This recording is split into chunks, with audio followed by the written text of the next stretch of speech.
السلام عليكم ورحمة الله وبركاته.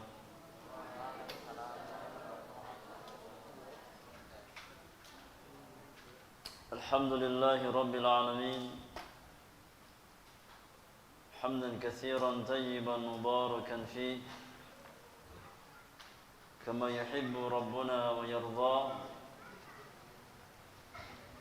الصلاة والسلام على أشرف المرسلين المبعوث رحمة للعالمين نبينا محمد وآله وصحبه أجمعين ومن تبعهم بإحسان إلى يوم الدين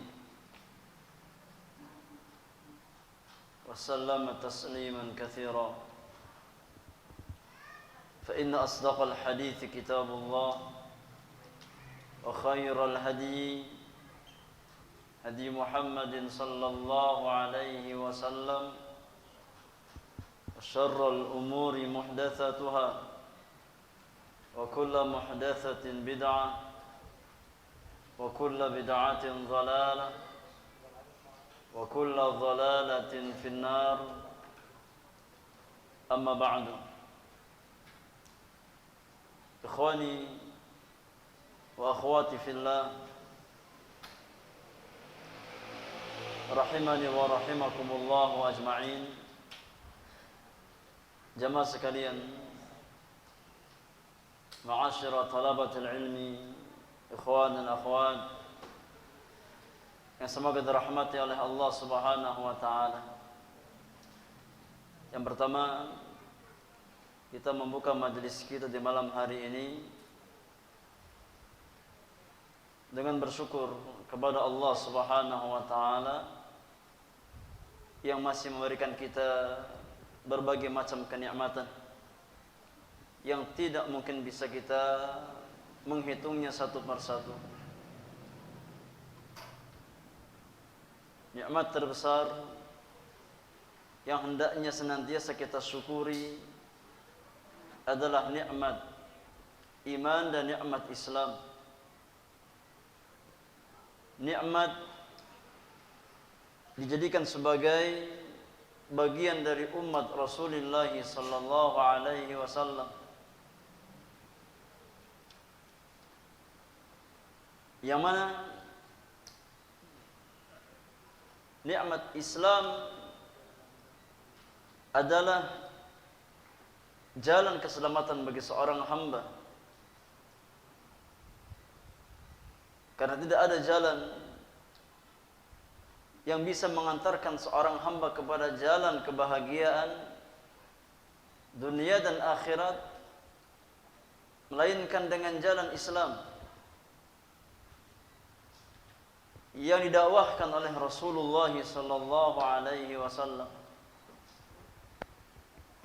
Sebagaimana firman Allah tabaraka wa taala, "Inna ad-dina 'indallahi al-Islam." Sesungguhnya agama yang diridhai di sisi Allah Subhanahu wa taala hanyalah Islam. Di ayat yang lain Allah Subhanahu wa taala juga berfirman, "Wa may yabtaghi ghairal islami dinan falan yuqbala minhu wa huwa fil akhirati minal khasirin." Dan barang siapa yang mencari agama selain daripada Islam, maka sekali-kali tidak akan pernah diterima darinya agama tersebut, dan dia di akhirat termasuk ke dalam orang-orang yang merugi, wal'iyadu billah. Maka nikmat iman dan Islam hendaknya senantiasa kita syukuri. Bagaimana cara kita mensyukuri nikmat iman dan nikmat Islam? Caranya adalah dengan berusaha untuk menjalankan perintah-perintah Allah Subhanahu wa taala dan menjauhi segala perkara yang dilarang oleh Allah Subhanahu wa taala. Maka hadirnya kita di tempat yang mulia ini adalah bagian dari bentuk syukur kita atas nikmat hidayah, atas nikmat iman dan nikmat Islam.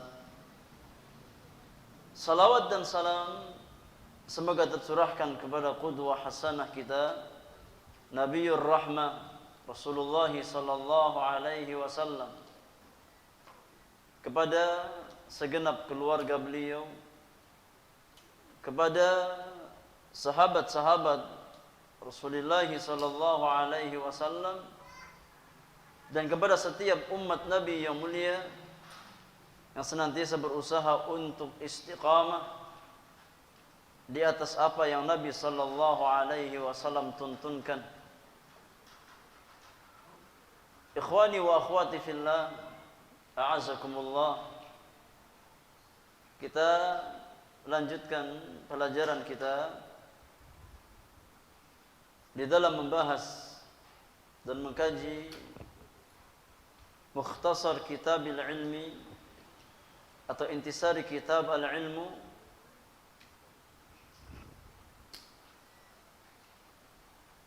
pada pertemuan yang lalu telah kita bahas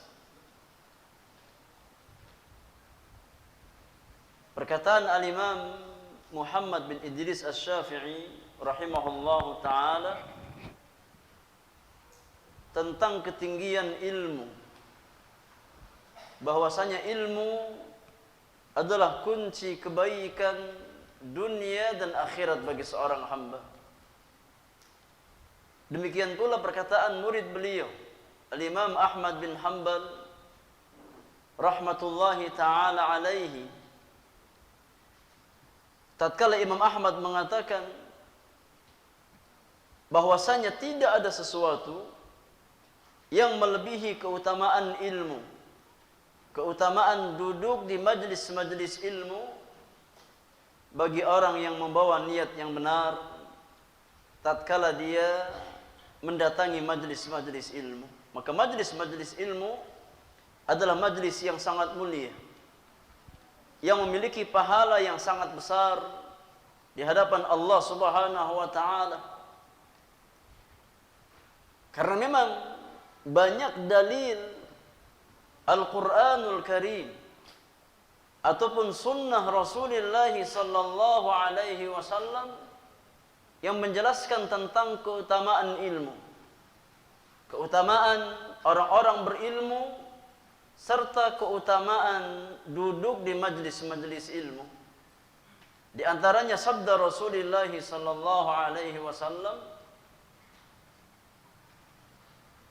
dalam hadis Bukhari, di mana Nabi yang mulia bersabda, "Man yuridillahu bihi khairan yufaqihu fid din." Barang siapa yang diinginkan kebaikan oleh Allah, niscaya Allah akan jadikan dia faqih dalam urusan agamanya. Maka al-fiqhu fid din, memahami agama Allah Subhanahu wa taala, berusaha untuk memahami agama Allah Subhanahu wa taala, itu di antara tanda kebaikan yang Allah inginkan dalam diri seorang hamba. Ya. Maka tatkala hadis yang mulia ini menjelaskan parameter kebaikan, bahwasanya di antara tanda kebaikan seorang hamba adalah tatkala Allah meringankan langkah kakinya ke majlis-majlis ilmu untuk mempelajari dan memahami agama Allah Subhanahu wa taala. Di antara tanda kebaikan seorang hamba adalah tatkala Allah jadikan hatinya condong ke majlis-majlis ilmu. Maka mafhum mukhalafah, pemahaman kebalikan dari hadis tersebut, bahwasanya orang yang tidak diinginkan kebaikan oleh Allah, Allah jadikan hatinya tidak condong ke majlis-majlis ilmu. Orang yang tidak diinginkan kebaikan oleh Allah, Allah jadikan langkah kakinya berat untuk datang ke majlis-majlis ilmu. Ya. Maka kewajiban kita adalah senantiasa minta pertolongan kepada Allah, beristi'anah kepada Allah Subhanahu wa taala, agar Allah menjadikan hati-hati kita condong ya ke majlis-majlis ilmu. Kita isti'anah kepada Allah minta pertolongan kepada Allah agar langkah kaki kita diringankan oleh Allah untuk berjalan ke majelis-majelis ilmu. Kemudian kita minta pertolongan agar diistiqomahkan di atas jalan-jalan ilmu tersebut. Di hadis yang lain, dalam hadis Muslim, Rasulullah sallallahu alaihi wasallam juga bersabda menjelaskan tentang keutamaan majelis ilmu, keutamaan orang yang mendatangi majelis-majelis ilmu. Kata Nabi yang mulia alaihi salatu wassalam, "Wa man salaka tariqan yaltamisu fihi ilman sahhalallahu lahu bihi tariqan ilal jannah." Dan barang siapa yang melangkahkan kakinya menempuh suatu jalan dalam rangka iltimas, dalam rangka mencari ilmu, dalam rangka mempelajari ilmu agama, mempelajari Al-Quranul Karim, dan juga hadis Rasulullah sallallahu alaihi wasallam, apa balasannya? Kata Nabi yang mulia, Allah akan mudahkan langkah orang tersebut untuk berjalan menuju surga Allah Subhanahu wa taala di hari kiamat. Karena majelis-majelis ilmu di dunia, di atas muka bumi, merupakan raudhah min riyadil jannah. Ya, taman-taman ilmu, majelis-majelis ilmu di atas muka bumi adalah merupakan taman di antara taman-taman surga. Maka seseorang yang ringan langkah kakinya untuk berjalan ke majelis ilmu, balasannya Allah akan meringankan langkah kakinya untuk menuju surga Allah di hari kiamat nanti.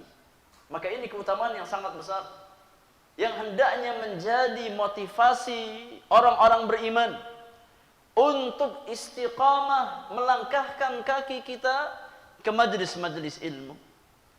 Ya, karena tentu tidak ada seorang mukmin pun melainkan dia memiliki harapan di hari kiamat nanti dimudahkan langkahnya ke surga Allah Subhanahu wa taala. Tidak ada seorang mukmin yang tidak menginginkan surga Allah Subhanahu wa taala. Setiap orang-orang beriman, ya pasti dia mengharapkan surga Allah Subhanahu wa taala. Maka Nabi yang mulia mengabarkan bahwasanya di antara cara terbaik yang memudahkan langkah seorang hamba ke surga Allah Subhanahu wa taala adalah dengan yakni melangkahkan kaki kita ke majelis-majelis ilmu. Ya. Maka majelis-majelis ilmu adalah wasilah yang mengantarkan seorang hamba ke surga Allah Subhanahu wa taala. Namun ada satu hal yang hendaknya kita camkan bersama, yang hendaknya kita fahami bersama. Kata penulis, walakin yanbaghi an yu'lama, akan tetapi hendaknya kita ketahui, anna hazzal 'abdi minal ilmi mauqufun ala hadzi qalbihi min ta'zimihi wa ijlalihi. Harus kita fahami bersama, harus kita camkan bersama sebagai para penuntut ilmu, bahwasannya bagian seorang hamba dari ilmu yang dia pelajari itu sangat tergantung dengan kondisi hatinya dalam mengagungkan dan memuliakan ilmu. Ya. Yakni bagian ilmu yang akan kita dapatkan, keberkahan ilmu yang akan kita dapatkan itu sangat erat kaitannya dengan kondisi hati kita. Di dalam memuliakan ilmu, dalam memuliakan majelis-majelis ilmu, ya, dalam memuliakan orang-orang yang berilmu. Faman imtala'a qalbuhu bi ta'zimil ilmi saluha an yakuna mahallan lahu. Maka harus kita perhatikan bahwasannya barang siapa yang hatinya penuh dengan ta'zim terhadap ilmu, Barang siapa yang hatinya penuh dengan mengagungkan ilmu, cinta kepada ilmu, memuliakan ilmu, mengagungkan ilmu, menghargai ilmu, saluha an yakuna mahallan lahu, maka hati semacam itulah yang akan menjadi tempat singgahnya ilmu. Tidak semua hati itu cocok dengan ilmu. Ya. Tidak setiap hati yang duduk di majelis ilmu, ilmu akan menjadi kebaikan bagi dirinya. Ya. Hati seseorang akan menjadi tempat singgahnya ilmu, tempat berlabuhnya ilmu, tatkala hati tersebut dipenuhi dengan ta'zim terhadap ilmu, memuliakan ilmu, ya, menghormati ilmu, mengagungkan majelis-majelis ilmu. Itulah hati yang memang layak untuk disinggahi oleh ilmu. Ya. Wa biqadri nuqsani haibatil ilmi fil qalbi yanqusu hadzuhu minhu. Dan semakin berkurang kadar wibawa ilmu dalam hati seorang hamba, semakin berkurang keberkahan ilmu yang dia dapatkan. Semakin hati kita kurang dalam memuliakan ilmu, dalam memuliakan majelis-majelis ilmu, hati kita tidak hadir di majelis-majelis ilmu, hanya menghadirkan fisik kita di majelis-majelis ilmu, ya, tanpa menghadirkan hati-hati kita, maka semakin berkurang pula kebaikan ilmu yang kita dapatkan. Fal jazaa'u min jinsil amal. Maka apa yang kita dapatkan sesuai dengan amal yang kita lakukan.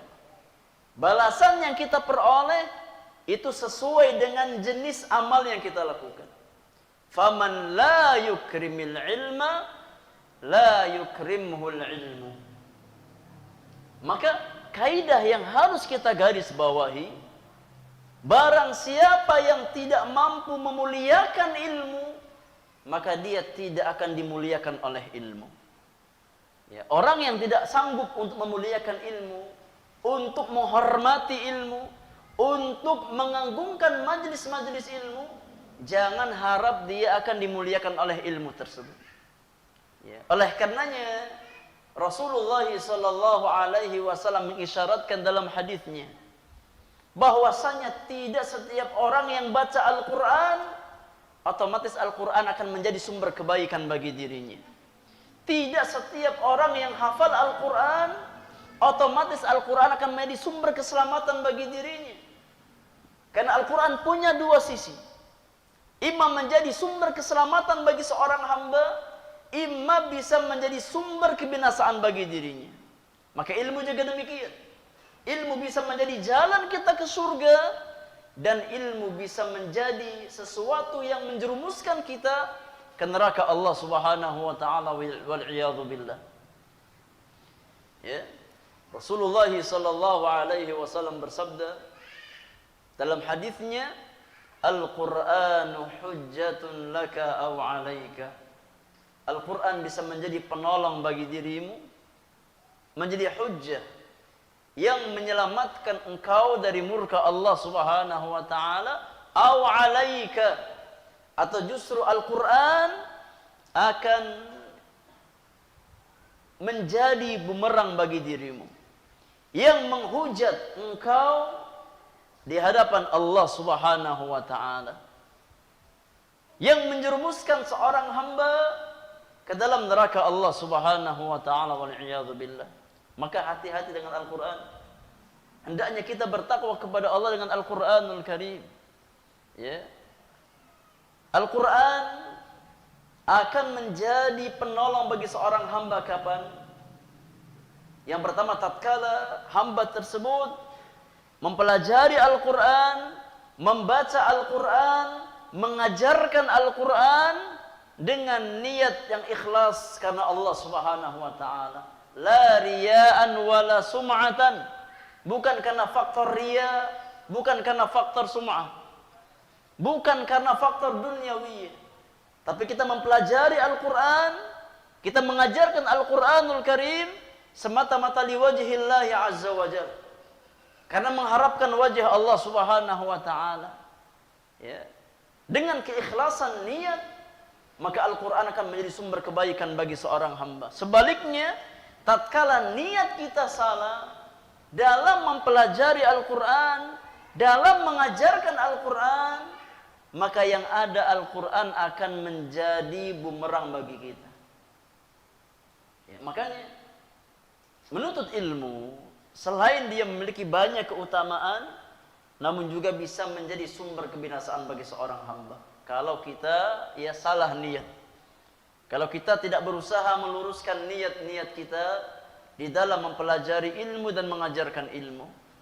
Rasulullah sallallahu alaihi wasallam bersabda dalam hadis yang lain, kata Nabi yang mulia alaihi salatu wassalam, man ta'allama al-ilma mimma yubtagha bihi wajhullahi azza wa jal la yata'allamuhu illa liyusiba bihi 'aradan minad dunya lam yarah raihatal jannata yaumal qiyamah.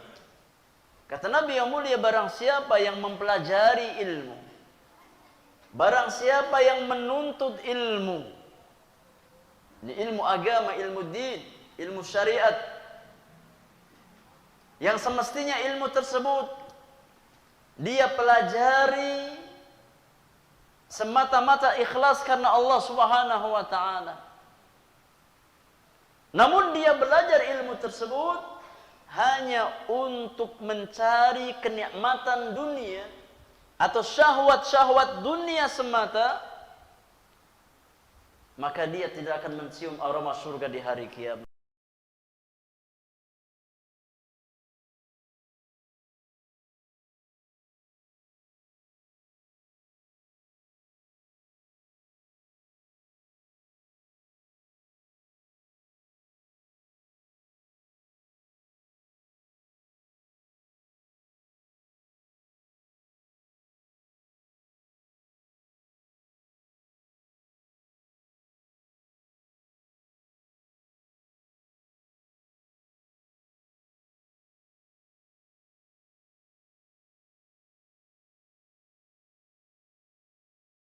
Tulisan yang paling bermanfaat yang pernah saya baca bagi para penuntut ilmu, secara khusus para pemula di antara mereka, ya, para pemula al-mubtadi'in, para pemula di antara penuntut ilmu, adalah risalah atau tulisan Fadilatul Syekh Al-Allamah Muhammad bin Shalih Al-Utsaimin yang berjudul Kitabul Ilmi.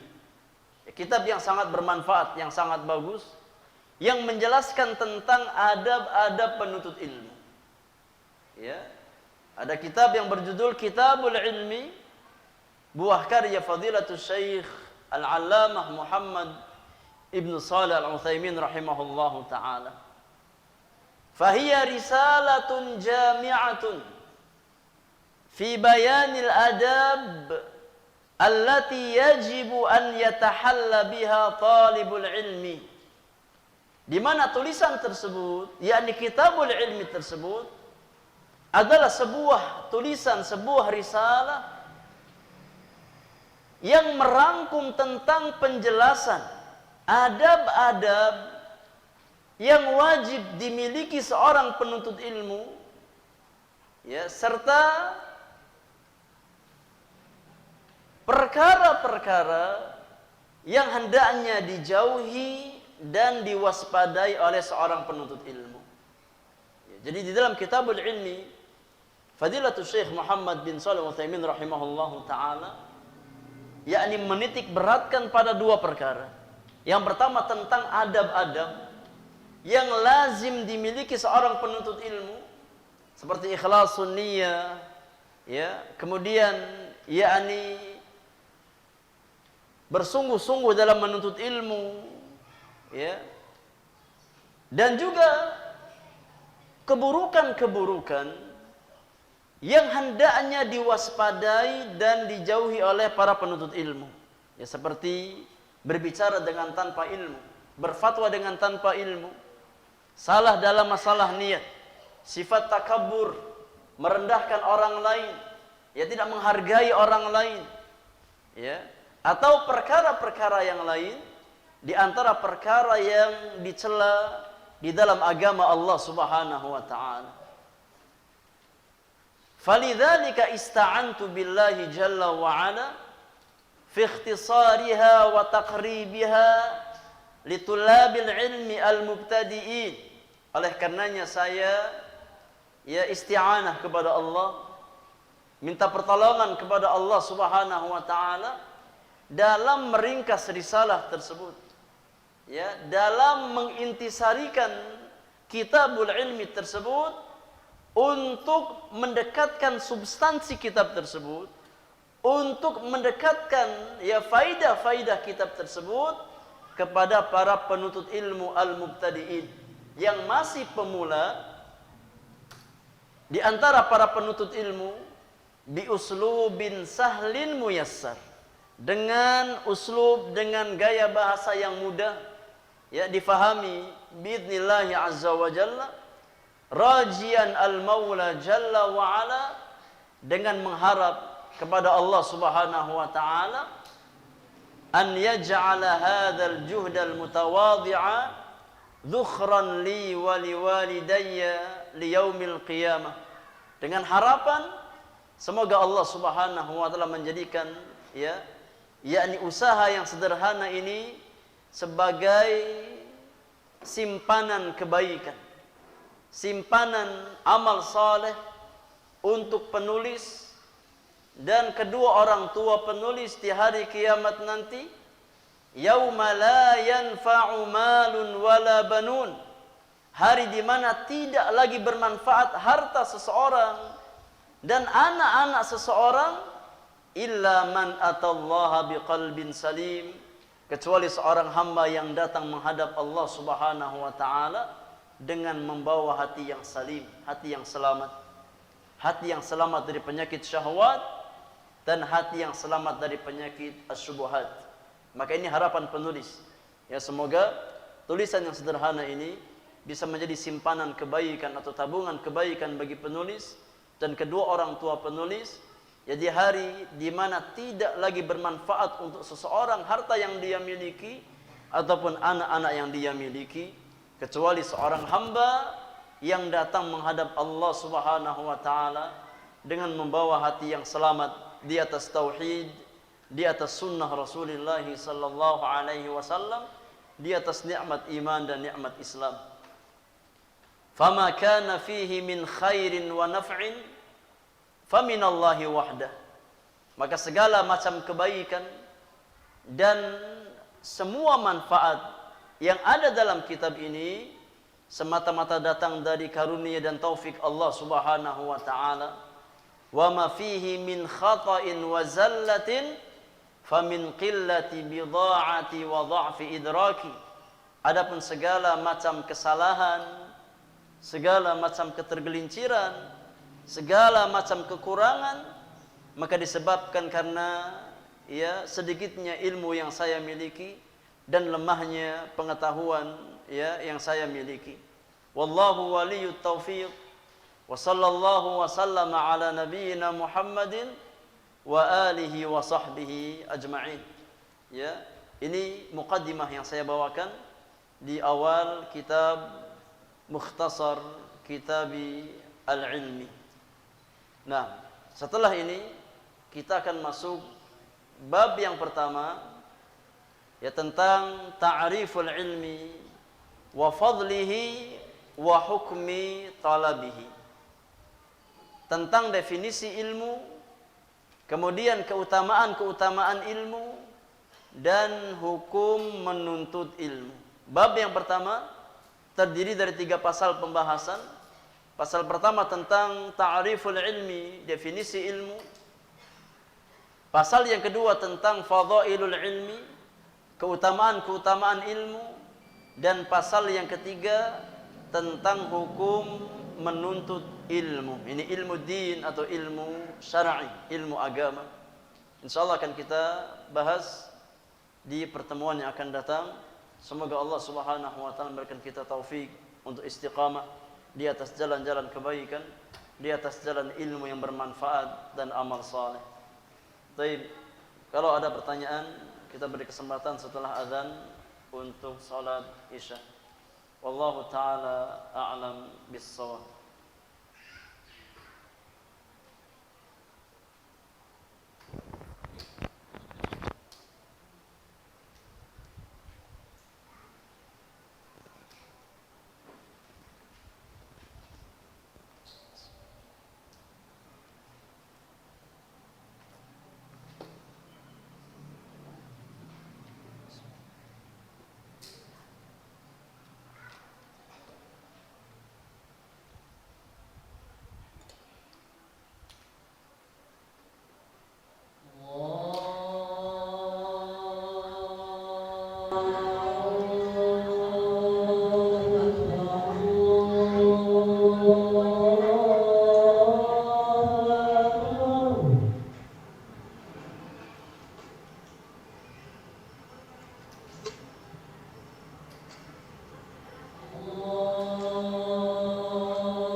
Alhamdulillahirabbil alamin.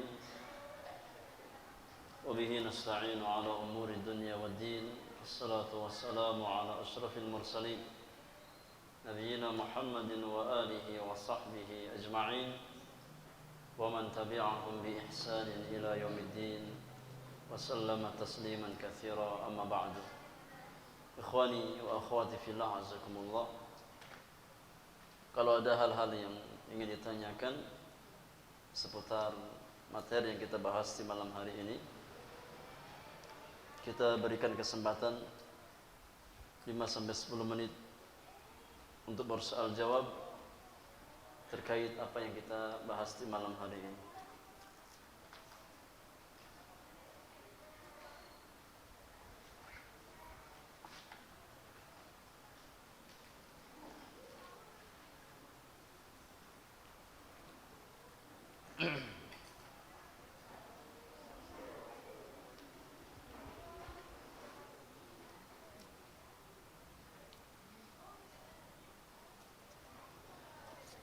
Taib, ada beberapa pertanyaan sudah masuk.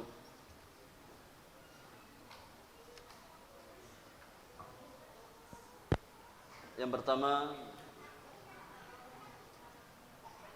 Assalamualaikum waalaikumsalam warahmatullahi wabarakatuh.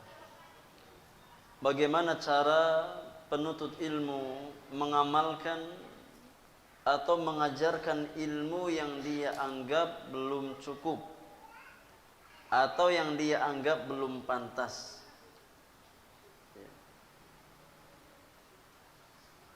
Bagaimana cara penuntut ilmu mengamalkan atau mengajarkan ilmu yang dia anggap belum cukup atau yang dia anggap belum pantas? Taib, ala kulli hal, yang pertama tentang masalah mengamalkan ilmu. Ini sangat penting. Ini sangat penting.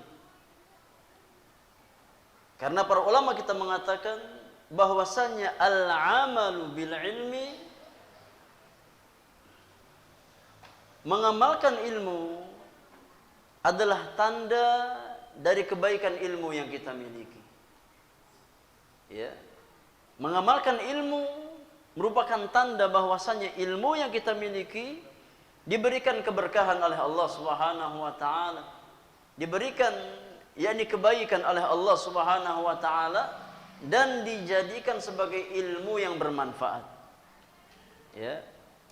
Fadilatul Syekh Muhammad bin Shalih Al-Utsaimin rahimahullahu taala tatkala menjelaskan makna hadis Rasulullah, Al-Qur'anu hujjatun laka aw 'alaika, Al-Qur'an akan menjadi penolong bagimu atau menjadi bumerang yang menghujat engkau di hadapan Allah.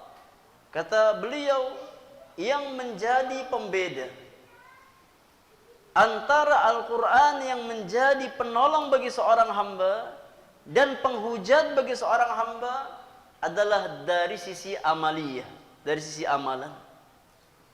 Laka in amilta bihi wa alaika illam ta'mal bihi. Kata beliau, Al-Quran akan menjadi penolong bagimu tatkala engkau mampu mengamalkan konsekuensi dari Al-Quranul Karim. Apa yang Al-Quran halalkan, kita halalkan.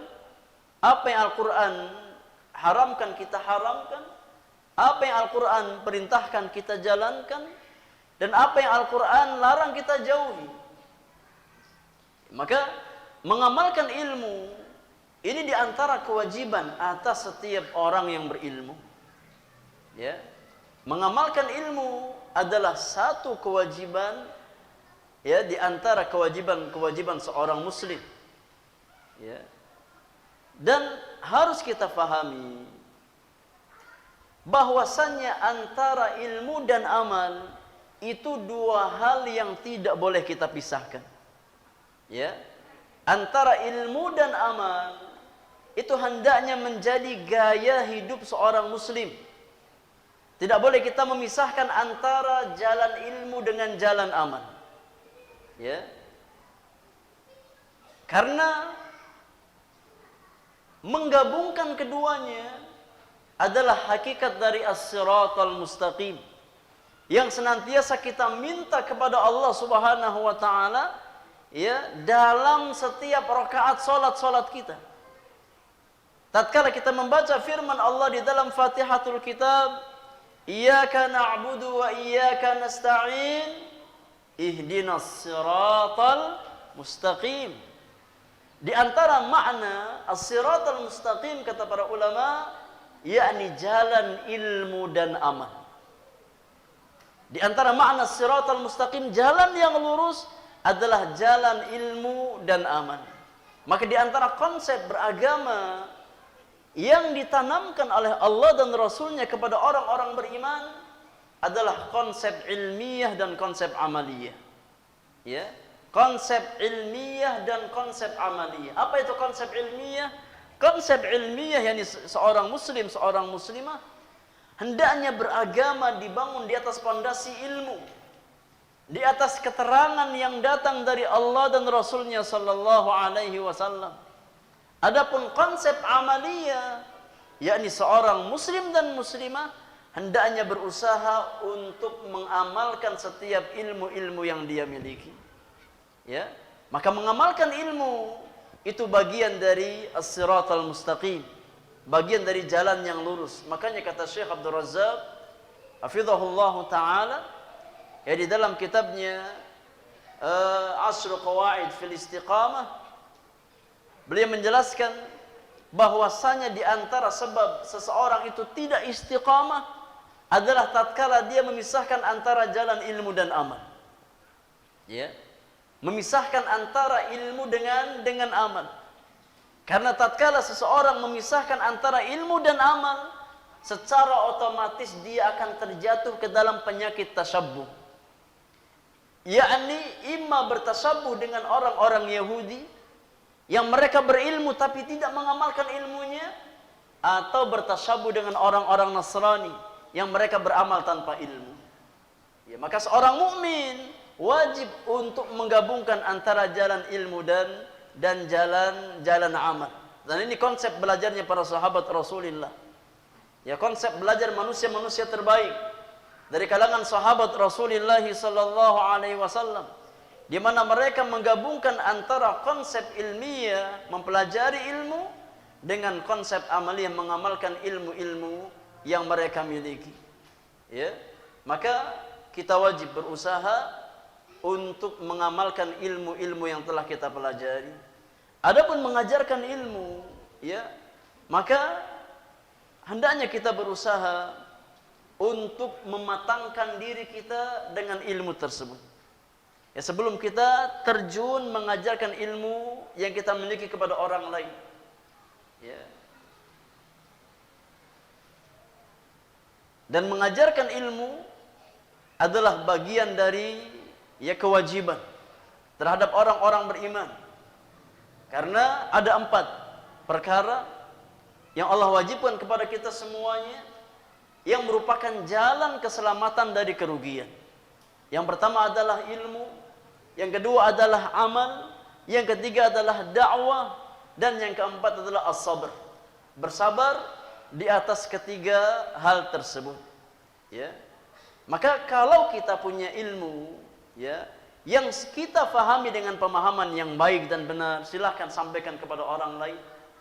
Ya, dengan catatan memang kita sudah kuasai ilmu tersebut, sudah kita fahami dengan pemahaman yang baik dan benar.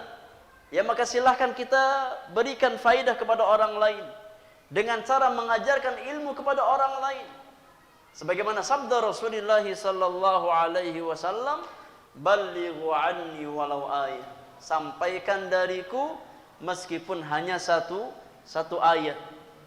Nah, namun dengan catatan sekali lagi, ayat tersebut atau hadis tersebut sudah kita fahami ya dengan pemahaman yang baik dan benar. Baru setelahnya kita bagikan, kita ajarkan kepada orang lain. Wallahu a'lam bishawab.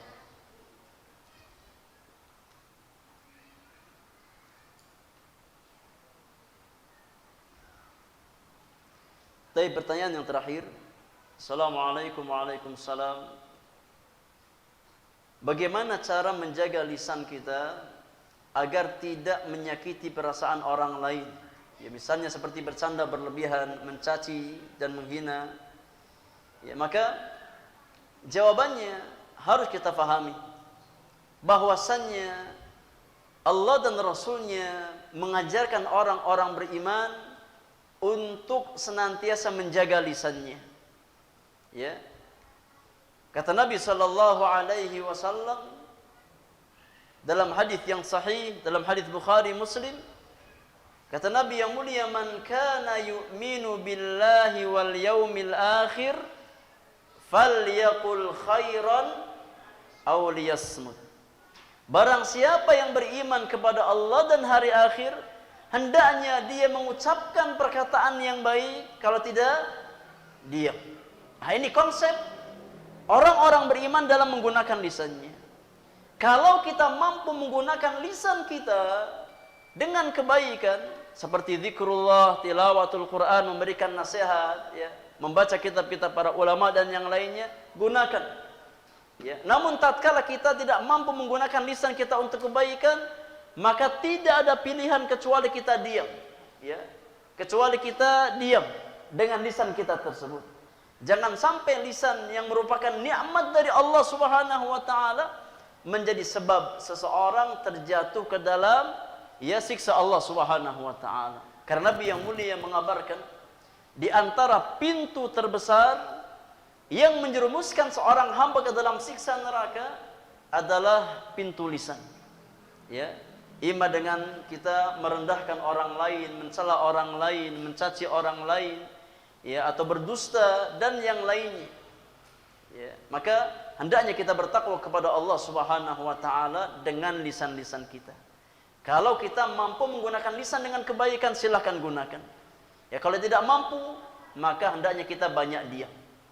Lebih baik apa kita diam, ya, jangan menggunakan lisan-lisan kita untuk perkara yang sifatnya dosa dan maksiat kepada Allah Subhanahu wa taala. Ya. Wallahu taala a'lam. Wa sallallahu ala nabiyyina Muhammadin wa alihi wa sahbihi ajma'in. Wa akhiru da'wana anil hamdulillahi rabbil alamin. Subhanakallahumma wa bihamdika asyhadu an la ilaha illa anta astaghfiruka wa atubu ilaik. Assalamualaikum warahmatullahi wabarakatuh.